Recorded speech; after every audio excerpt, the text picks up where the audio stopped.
Slenderman the Story, Creepypasta. After waking up with a jolt, the girl laid in bed a few seconds longer. Reaching over to switch on her bedside lamp, she tried to remember what had stolen her sweet slumber away. When she couldn't, the brunette swung her legs over the side of the bed and heaved herself up. Checking the time on her phone, she snorted when she saw it was the midnight, the witching hour. Knowing that sleep would only evade her, she left her bedroom for the kitchen, a good cup of coffee on her mind. As she passed by her front door, a chill spread like liquid fire down her spine. It's only winter, she told herself, focusing again on the coffee plan. Measuring out scoops, water, and preparing her cup kept her occupied, but as the dark liquid boiled, she had nothing left to keep her mind from wandering off. The chill returned, and she couldn't help but glance behind the front door. It stood there innocent enough, just as always. The deadbolt was still in place, and she could see nothing amiss with it. Turning back to her coffee, she did her best to forget about the feeling. With her cup in hand, she started back towards her bedroom. As she walked by the front door, she decided that a quick glance out of the peephole would help calm her restless mind.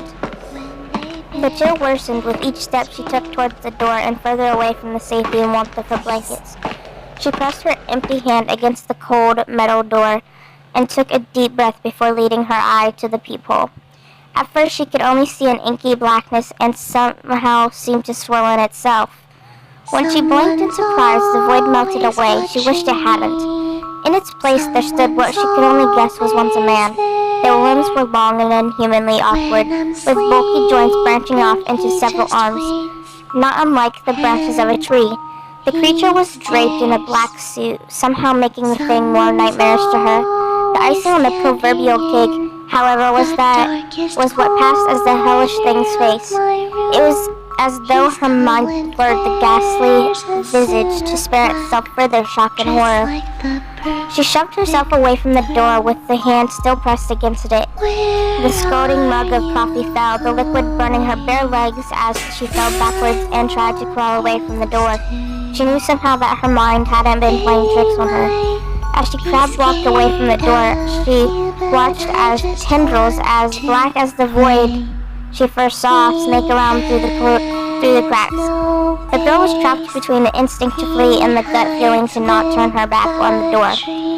When the door jolted, the urge to flee overcame her, and she slipped in the burning liquid as she tried to make it back to her room.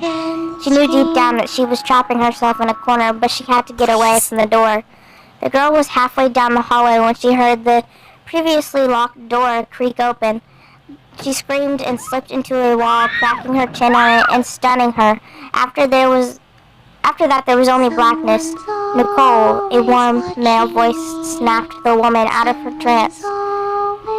As she turned around, she was met by one of her sister's doctors. She nodded, not sure if she should say anything or even if she could find her voice if she did have something to say.